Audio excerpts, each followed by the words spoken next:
Hello दोस्तों, welcome to my channel. Exam path पे आप लोगों का स्वागत है। तो दोस्तों, आप लोग कैसे हैं? आई होप कि आप लोग अच्छे होंगे और तैयारी भी लगातार आपकी चल रही होगी। तो दोस्तों, धीरे धीरे से आपका एग्ज़ाम भी नज़दीक आ रहा है, तो आप लोग तैयारी और ज़ोर शोर से कर रहे होंगे।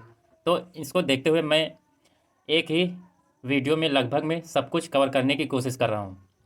तो यह वीडियो थोड़ी लॉन्ग हो सकती है और इसमें वो सभी टॉपिक इसमें डाल दिए गए हैं जो आपसे आपके एग्ज़ाम में रिलेटेड हैं, और क्वेश्चन भी इसमें डाल दिए गए हैं। तो इस वीडियो को पूरी देखना और लास्ट में ये भी बताना कि ये वीडियो कैसी लगी, और यह वीडियो अपने उन दोस्तों को भी शेयर कर देना जो इसका एग्ज़ाम देने जा रहे हैं।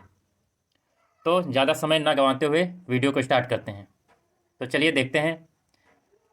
सबसे पहले हम देखेंगे ऋण पर ब्याज, इंटरेस्ट ऑन लोन क्या होता है।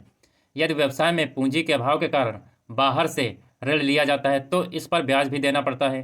चूँकि यहाँ ब्याज का भुगतान एक हानि होती है, अतः ऋण पर ब्याज खाते को डेबिट तथा ऋण खाते को जर्नल में क्रेडिट करते हैं। यानी जैसे कोई आपने व्यवसाय शुरू किया, उसमें आपकी पूंजी थोड़ी कम पड़ गई तो आपने किसी से उधार ले लिया, या फिर ऋण के रूप में हर किसी से भी आपको उधार लेना पड़ेगा, और उधार लेने पर उस पर जो आपने पैसा लिया है उस पर जो ब्याज देना होता है उसी को आपको ऋण पर ब्याज कहा जाता है। तो इसकी एंट्री क्या होती है? इसकी एंट्री यहाँ पे बोला है ऋण पर ब्याज खाते को डेबिट किया जाता है और ऋण खाते को जर्नल में आपको क्रेडिट करना होता है। इसकी एंट्री क्या होती है? Interest on loan account DR to loan account. दूसरी एंट्री आपकी होगी profit loss account DR to interest on loan account. अगला देखते हैं दान और नमूने, चैरिटी एंड सैंपल्स क्या होता है। या कभी कभी व्यापारी व्यापार में से कुछ माल दान के रूप में देता है या कुछ माल नमूने के तौर पर बांट दिया जाता है। यह व्यापारी का व्यय होता है। जैसे कोई आपने कोई माल दान के रूप में दे दिया या फिर उसको किसी को भी दे दिया दान के रूप में, तो या यह व्यापारी का व्यय होता है, यानी व्यापारी या फिर बिजनेस का ये आपका व्यय होगा। और इसे लाभांश खाते के डेबिट पक्ष में लिखा जाता है। यानी जो माल आपने दिया है उसको लाभांश खाते के डेबिट पक्ष में लिखा जाएगा, जो भी वो व्यय के रूप में आपको व्यय के रूप में वो लिखा जाएगा। यदि इस प्रकार के दान या नमूने की रकम समायोजन में दी हुई हो तो उसको पहले व्यापारिक खाते में क्रय में से घटा देना चाहिए तथा लाभांश खाते में डेबिट में लिखना चाहिए। क्या कह रहा है? उसको पहले यदि इस प्रकार के दान या नमूने की रकम समायोजन में दी हुई हो तो उसको सबसे पहले व्यापारिक खाते के क्रय में से घटा देना चाहिए तथा लाभांश खाते के डेबिट पक्ष में लिखना चाहिए, और इसके लिए निम्नलिखित प्रविष्टियां की गई हैं। प्रविष्टियां क्या हैं? Charity account DR, samples account DR to purchase account. अगली के एंट्री क्या है? Profit loss account DR to charity account to samples account. आगे देखते हैं। आगे है निजी प्रयोग के लिए माल निकालना, यानी withdrawal of goods for personal use. निजी प्रयोग के लिए माल निकालना।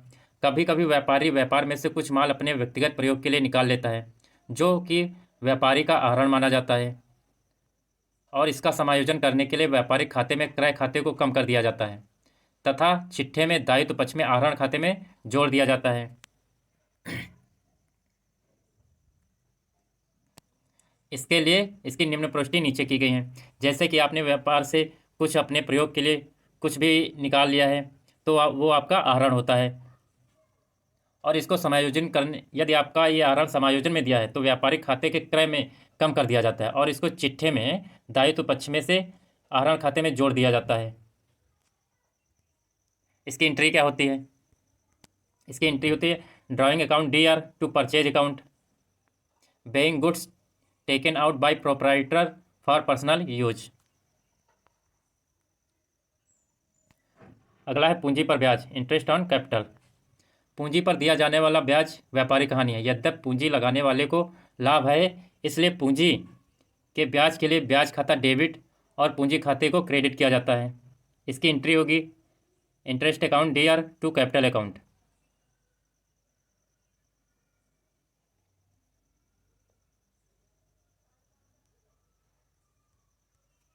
आगे आगे दिया गया है इस ब्याज खाते को लाभांश खाते में हस्तांतरित करके बंद कर दिया जाता है और पूंजी की रकम ब्याज की राशि से बढ़ जाती है, और चिट्ठे में पूंजी की बाकी दायित्व पक्ष में लिखते समय पूंजी में ब्याज को जोड़कर और इसे ब्याज को लाभांश खाते में डेबिट पक्ष में लिखा जाता है। यानी पूंजी पर जो ब्याज आपको मिला है उसको पूंजी में जोड़ दिया जाता है और इस ब्याज को लाभांश खाते के डेबिट पक्ष में लिख दिया जाता है।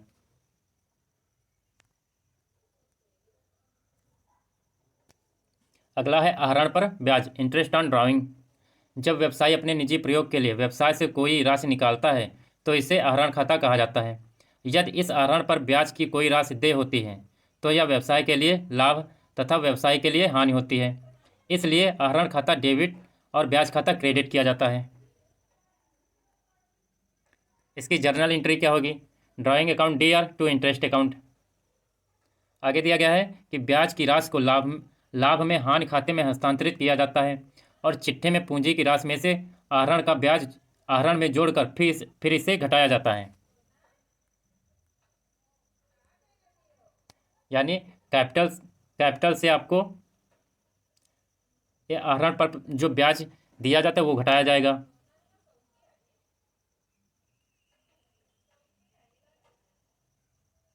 उसके बाद आहरण में इसको जोड़ दिया जाता है, जो इसमें आएगा उसको आहरण में जोड़ दिया जाएगा ड्राइंग में,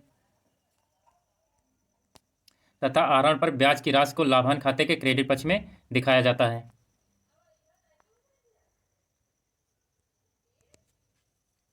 आगे दिया गया स्थगित आयगत व्यय क्या होता है? Deferred revenue expenditure. कभी कभी व्यवसाय में किसी मद पर इतने अधिक व्यय हो जाते हैं कि उनका लाभ व्यवसाय कई वर्षों तक उठाएगा। ऐसे व्ययों की पूरी राशि व्यय किए जाने वाले वर्ष के लाभ हानि खाते में लिख देने से लाभ हानि खाते पर बुरा प्रभाव पड़ता है। अतः इस प्रकार के व्ययों को एक ही वर्ष के लिए लाभांश खाते में न लिखकर कई वर्षों के लाभांश खाते में ले जाया जाना चाहिए। इस प्रकार के व्ययों को स्थगित आयगत व्यय कहा जाता है। इन व्ययों की कुछ राशि को लाभांश खाते के डेबिट पक्ष में और शेष राशि को चिट्ठे के संपत्ति पक्ष में दिखाया जाना चाहिए। आगे है आपका रहतिये का अग्नि द्वारा नष्ट होना, loss of stock by fire. रहतिये का अग्नि द्वारा नष्ट हो जाना।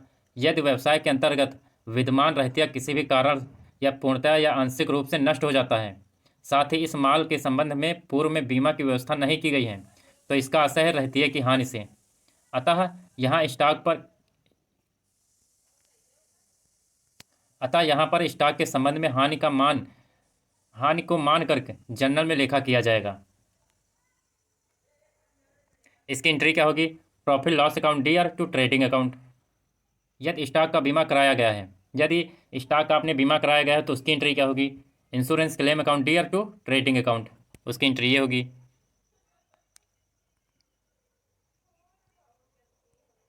आगे है चिट्ठा बनाते समय इस दावे की राशि को संपत्ति पक्ष की ओर दिखाया जाता है। यदि बीमा कंपनी ने अग्नि द्वारा नष्ट हुए माल की केवल कुछ ही राशि देना ही स्वीकार किया है, तो राशि को बीमा कंपनी ने देना स्वीकार किया है तो उसे चिट्ठे में संपत्ति पक्ष की ओर, तथा जिस राशि को देना स्वीकार नहीं किया है तो उसे लाभांश खाते के डेबिट की ओर दिखाया जाता है। अग्नि द्वारा हुई क्षति को व्यापारिक खाते के क्रेडिट पक्ष में दिखाया जाता है।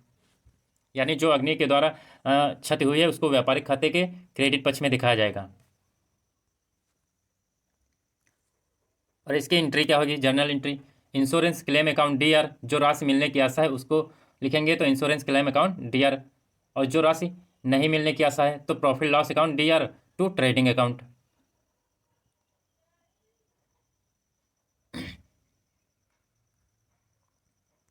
अंतिम रहतिया यानी क्लोजिंग स्टॉक क्या है? वर्ष के अंत में जो माल बच जाता है उसे अंतिम रहतिया कहा जाता है, क्योंकि इसका मूल्यांकन वर्ष समाप्ति की तारीख के बाद किया जाता है। अतः यह तलपट के बाहर दिखाया जाता है, तो अंतिम रहतिये को समायोजन के लेखे के लिए अंतिम रहतिया खाता डेबिट और व्यापारिक खाता क्रेडिट किया जाता है। इसकी एंट्री क्या होगी? इसकी एंट्री होगी closing stock account DR to trading account.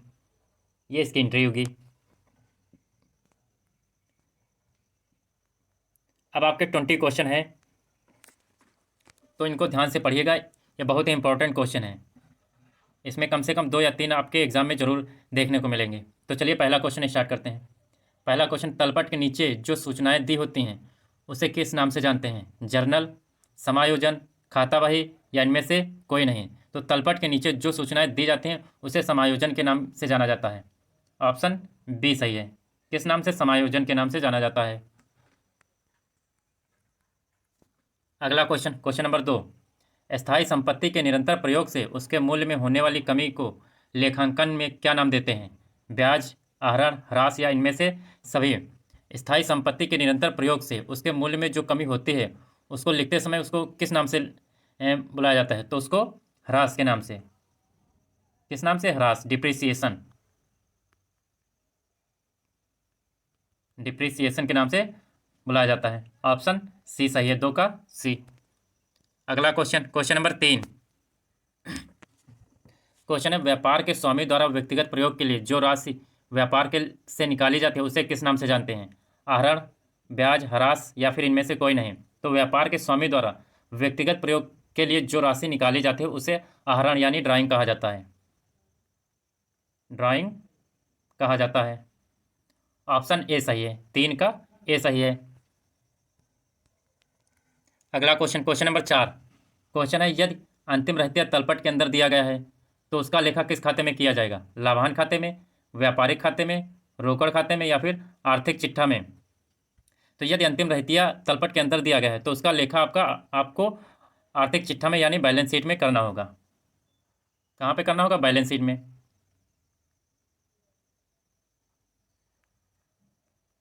Option D सही है, 4 का डी सही।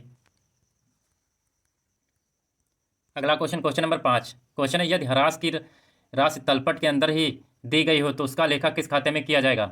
व्यापारिक खाते में, लाभांश खाते में, आर्थिक चिट्ठे में या फिर रोकड़ चिट्ठे में यानी रोकड़ खाता में?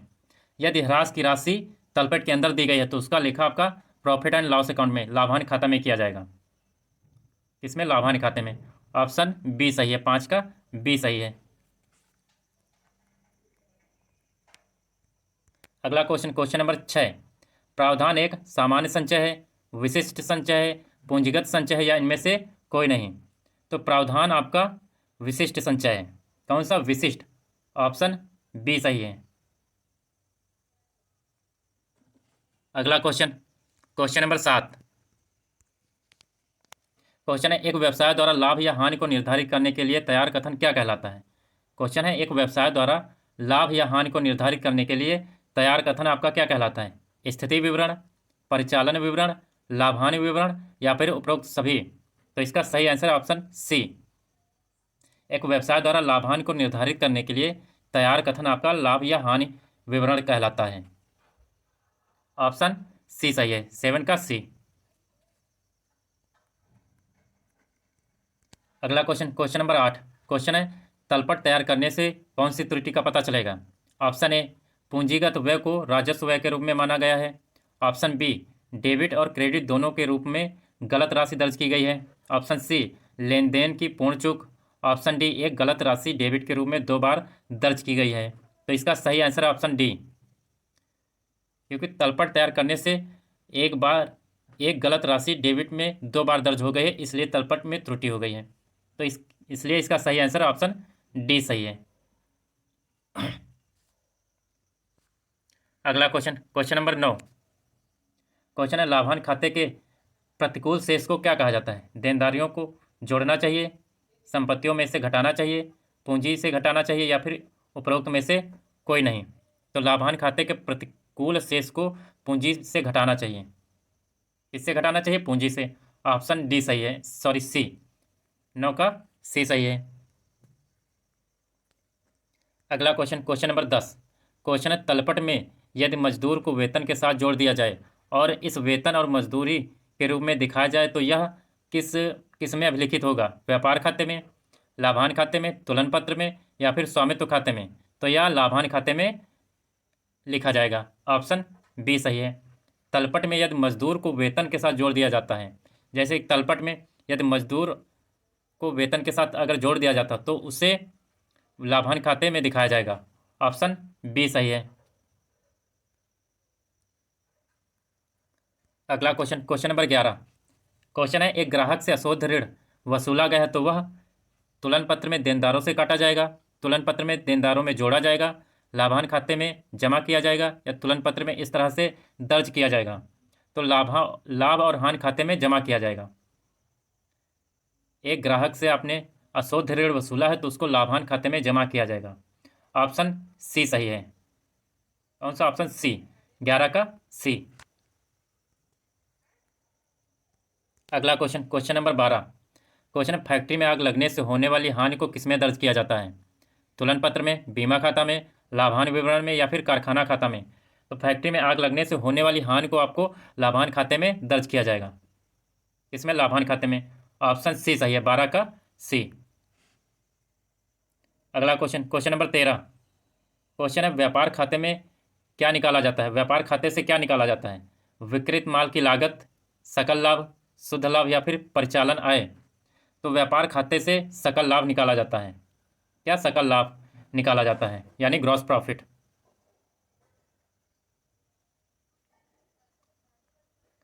ये आपका सकल लाभ से निकाला जाता है। तो इसका सही आंसर है ऑप्शन बी, 13 का बी सही है। अगला क्वेश्चन, क्वेश्चन नंबर 14। क्वेश्चन है, सकल लाभ का परिकलन किस सूत्र द्वारा किया जाता है? ऑप्शन ए, विक्रय माइनस बेची गई वस्तुओं की लागत। ऑप्शन बी, विक्रय माइनस सभी व्यय। ऑप्शन सी, परिसंपत्तियां माइनस देनदारियां। ऑप्शन डी, विक्रय माइनस देनदारियां। तो इसका सही आंसर है ऑप्शन ए, सकल लाभ का परिकलन विक्रय माइनस बेची गई वस्तुओं की लागत से के द्वारा निकाला जाता है। ऑप्शन ए सही है, 14 का ए। अगला क्वेश्चन, क्वेश्चन नंबर 15। क्वेश्चन है, तलपट में समापन स्टॉक का क्या किया जाता है? डेबिट, क्रेडिट, विचार नहीं किया जाता, या फिर प्रारंभिक स्टॉक में से घटाया जाता है? तो तलपट में समापन स्टॉक का पूछ रहा है क्या किया जाता है, तो इस पर विचार नहीं किया जाता है, इसको ऐसे ही छोड़ दिया जाता है। ऑप्शन सी सही है, 15 का सी। अगला क्वेश्चन, क्वेश्चन नंबर 16। क्वेश्चन, निम्नलिखित में से कौन निवल लाभ के को कम करके आंकेगा? निम्नलिखित में से कौन निवल लाभ को कम करके आंकेगा? ऑप्शन ए, सामान्य रिजर्व का स्थानांतरण। ऑप्शन बी, पूंजीगत व्यय को राजस्व व्यय के रूप में मानना। ऑप्शन सी, काल्पनिक परिसंपत्ति का परिशोधन। ऑप्शन डी, राजस्व व्यय को पूंजीगत व्यय के रूप में मानना। तो इसका सही आंसर है ऑप्शन बी, पूंजीगत व्यय को राजस्व के रूप में मानना। ऑप्शन बी सही है, 16 का बी सही है। अगला क्वेश्चन, क्वेश्चन नंबर 17। क्वेश्चन है, EBITDA का अर्थ क्या होता है? आय, कर, मूल्यह्रास और परिशोधन से पहले की कमाई। ऑप्शन बी, अनुमानित व्यापार, आयकर, मूल्यह्रास और परिशोधन। ऑप्शन सी, ब्याज, कर, मूल्यह्रास और परिशोधन से पहले की कमाई।